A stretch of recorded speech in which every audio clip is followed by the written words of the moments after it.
बच्चों, इसके पहले वाले लेक्चर 3 में हमने आवेशन का एक दूसरा नियम बताया था और वो नियम था स्थिर विद्युत प्रेरण द्वारा। तो दो बातें उसमें छूट गई थी। पहली बात तो ये छूट गई थी कि यह जो परावैद्युतांक है डाइलेक्ट्रिक कांस्टेंट, ये वस्तु का गुण नहीं है, ये वस्तु के पदार्थ का गुण है। वस्तु के पदार्थ का गुण है।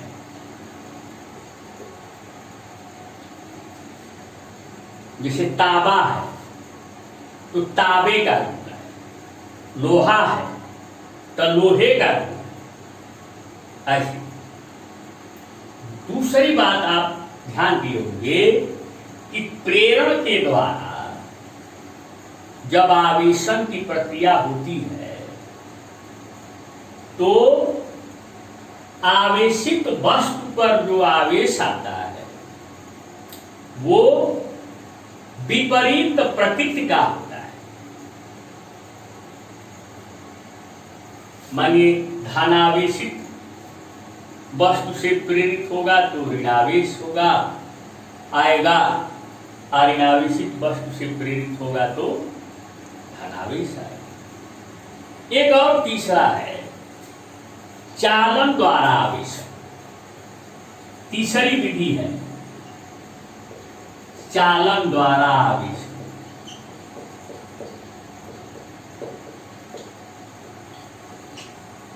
Charging by conduction.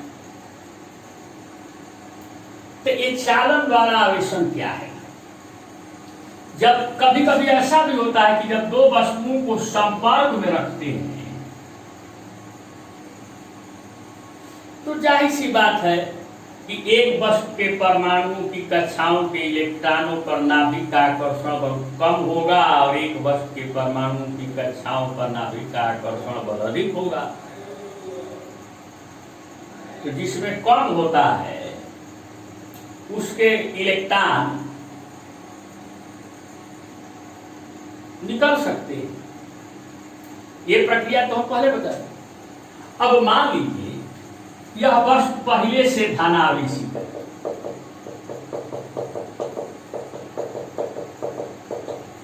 आया अनावेशित वस्तु,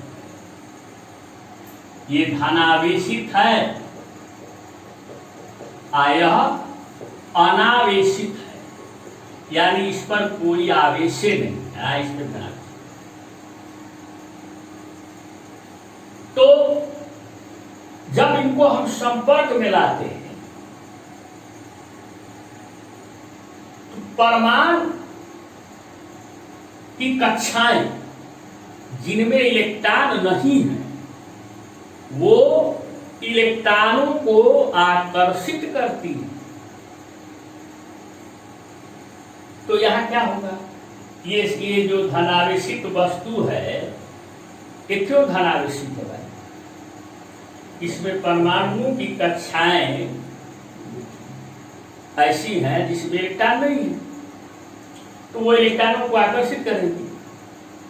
तो इस पर से कुछ इलेक्ट्रॉन उन कक्षाओं में चले, तो ये भी धनावेशित हो गया। यहाँ कुछ धनावेश घटेगा,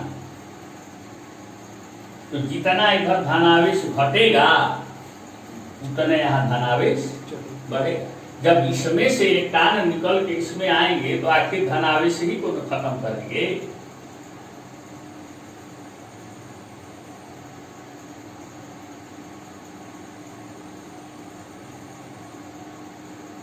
खत्म करेंगे नहीं कर? क्यों नहीं धनावेश? क्योंकि कक्षाओं में इलेक्ट्रॉन नहीं थे। भर जाएंगी, कक्षाएं भर जाएंगी तो परमाणु उदासीन हो जाएगा, धनावेश खत्म हो जाएगा। तो ऐसा भी होता है। तो इसको चालन द्वारा आवेशन या संपर्क द्वारा आवेशन भी कहते हैं।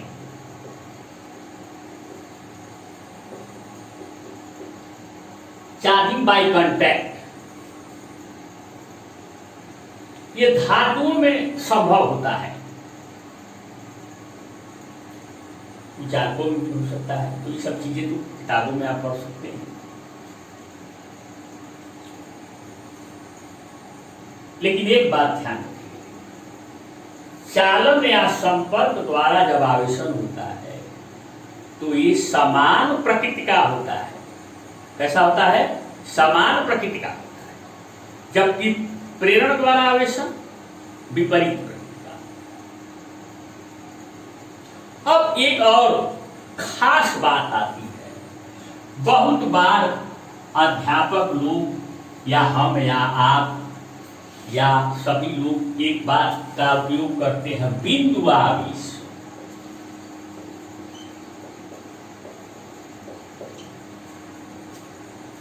Point charge.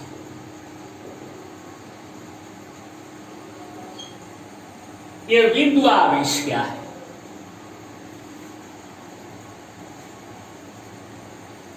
मान लीजिए, कल्पना करिए कि यहां पर एक आवेश है Q, और यहां पर एक दूसरा आवेश है Q डैश। ये दोनों धन आवेश है,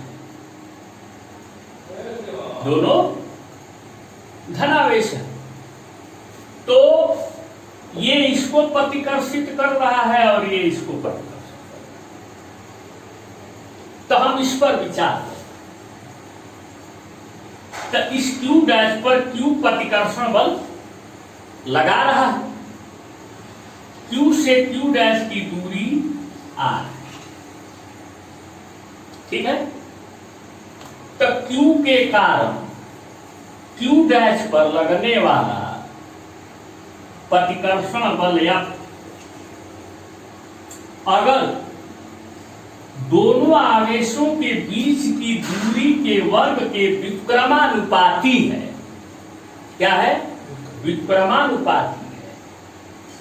यानी Q के कारण Q डैश पर लगने वाला बल दूरी के वर्ग के बढ़ने के साथ घटता है। क्या होता है? घटता है। तो हम इस Q को बिंदु आवेश कहेंगे। क्या कहेंगे? बिंदु आवेश। और इसको व्युत्क्रम वर्ग नियम कहते हैं। व्युत्क्रम वर्ग नियम पर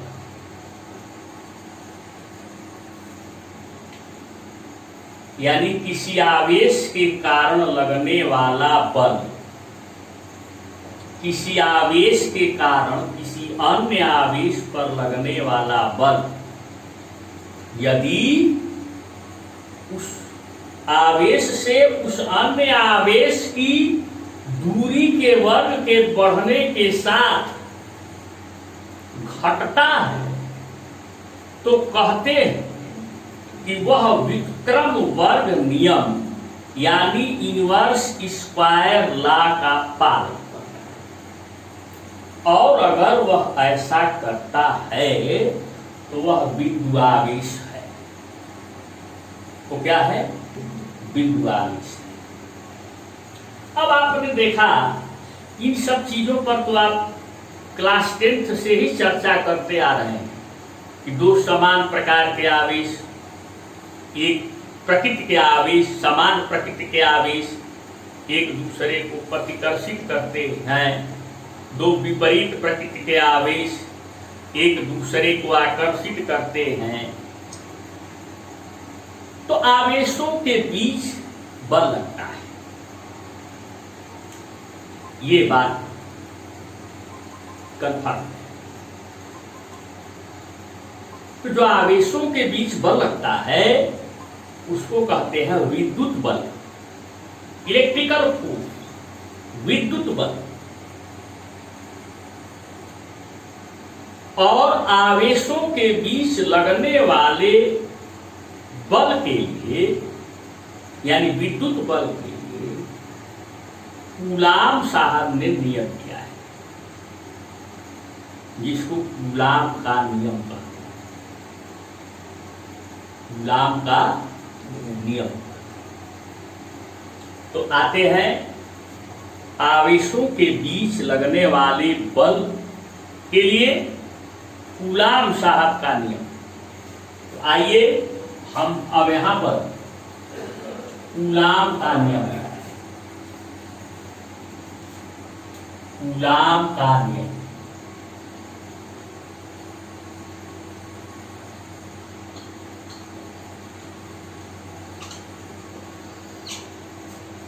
देखो भाई, कोई कभी आजकल पूछता है कि कूलाम के नियम की परिभाषा दीजिए ना, आपसे एप्लीकेशन पूछेगा, आपसे ये पूछेगा कि आप कूलाम के नियम के बारे में गहराई तक क्या जानते हैं, तो सवाल दे देगा।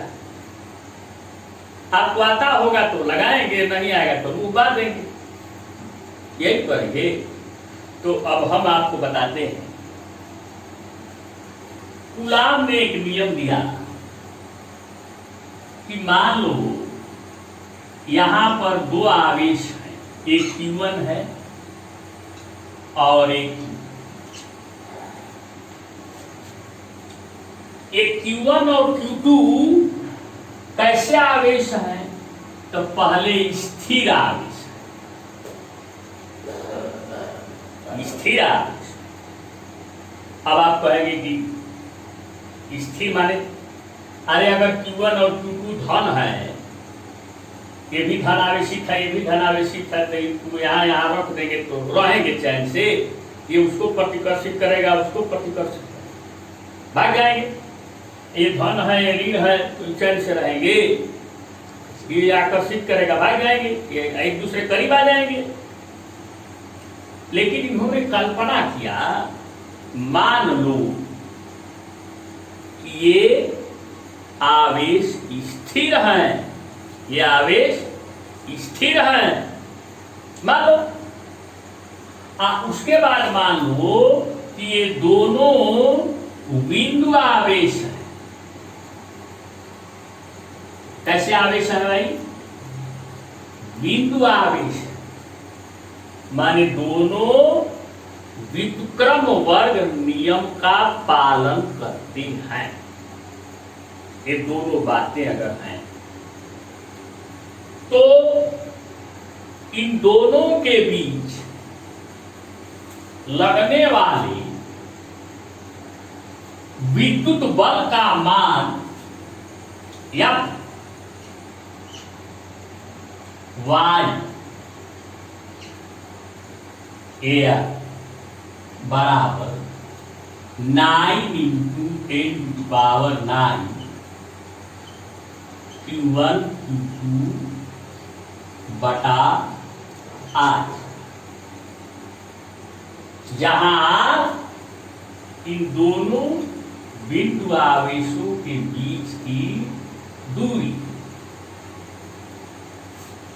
अब आप कहेंगे यही दूसरे लाइन का है कि खींच दिए भाई। ये लाइन इसलिए खींचे है कि हमें यहाँ आवेशों का केवल मान लिखना है, चिन्ह नहीं लिखना है कि धन आदि, ये सब नहीं, मान लिखना है, परिमाण लिखना है। और ये F जो हम लिखे हैं, ये भी दोनों आवेशों के बीच लगने वाले बल का मान है, परिमाण है। एक बात तो ये तय हो गई। और दूसरी बात कूलाम ने कहा कि इस बल की दिशा दोनों आवेशों को मिलाने वाली रेखा की सीध में होगी, माने इसी सीध।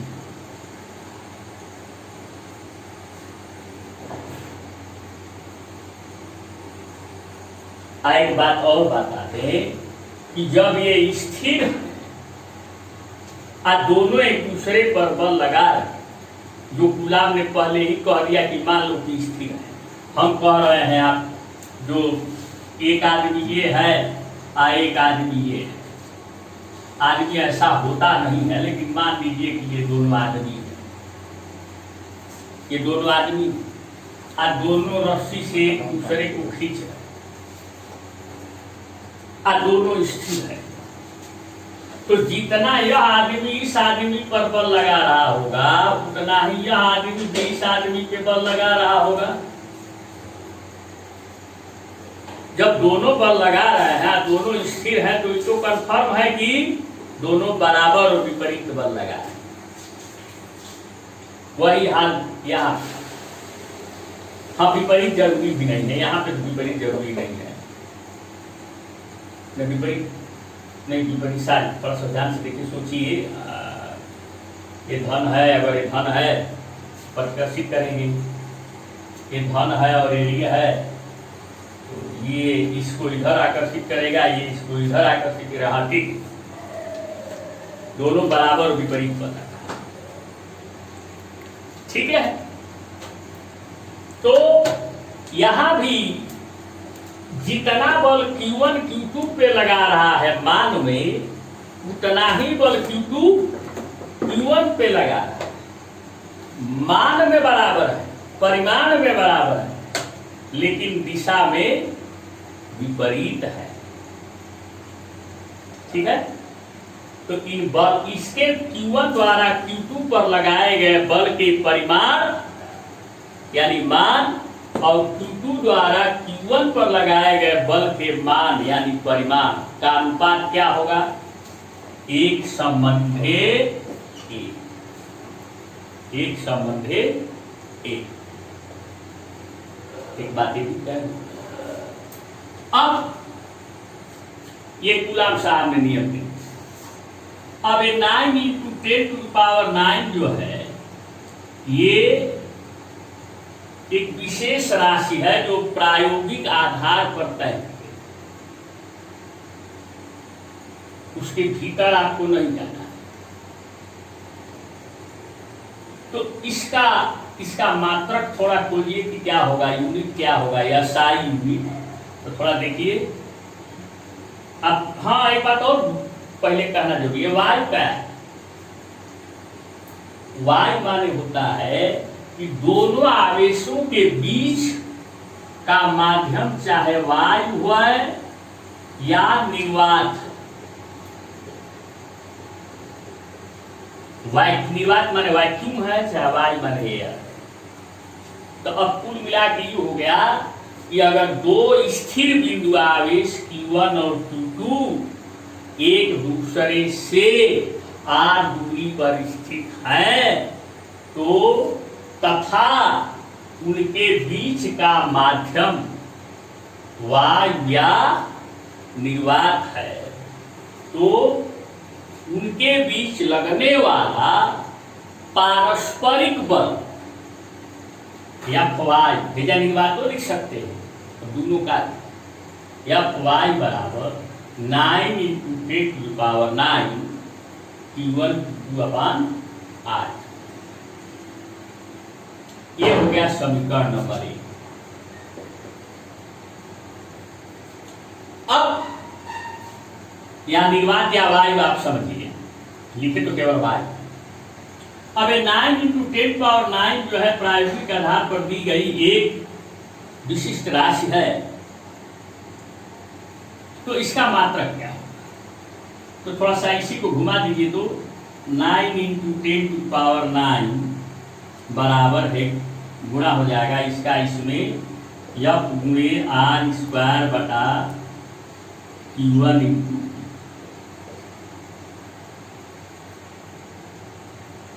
तो इसका मात्रक 9 × 10⁹ का मात्रक क्या हो गया? F का क्या होगा? SI मात्रक न्यूटन। R² का क्या होगा? मीटर। Q1 का कूलाम, इस Q1 का कूलाम, तो गुणा करेंगे तो कूलाम स्क्वायर।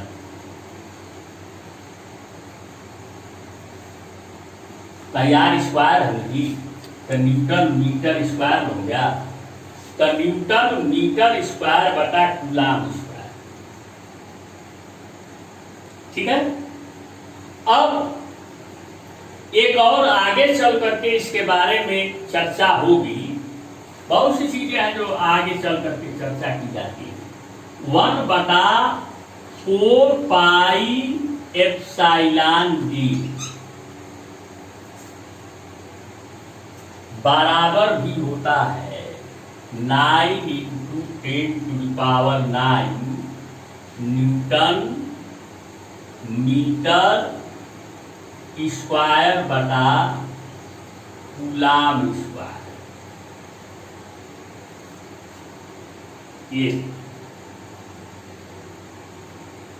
ये मान लो 2 मीटर के लिए, ये समीकरण नंबर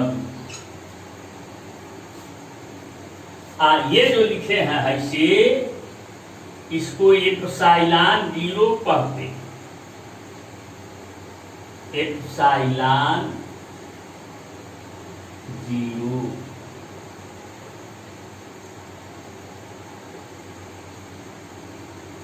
इसको निर्वात की विद्युतशीलता, विद्युतशीलता। अब आप कहेंगे कि ये कौन से गौर आप बता गए। एक तो पहले के आया था, अब यहाँ एक निर्वात की विद्युतशीलता आ गई। तो इन सब सारी चीजों पर चर्चा होगी, लेकिन पहले तो कूलाम के नियम को तो सीधा कर लें। तो देख, अब बाद में वैज्ञानिकों ने इस 9 × 10⁹ को हटाकर, चूंकि इसका मात्रक भी वही है, का मात्रक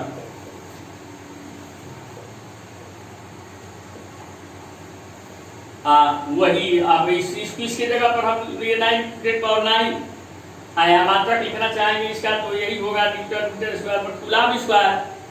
1/4 पाई एप्सिलॉन 0 वही 9 × 10⁹ न्यूटन मीटर स्क्वायर बटा कूलाम स्क्वायर।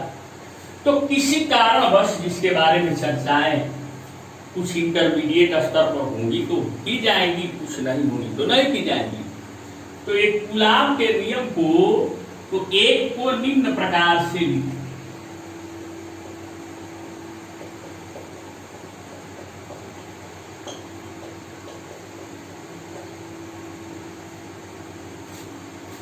Fy बराबर 1/4 पाई एप्सिलॉन 0 Q1 Q2 अपान r²। ये अच्छा लगेगा, यही कूलाम का नियम।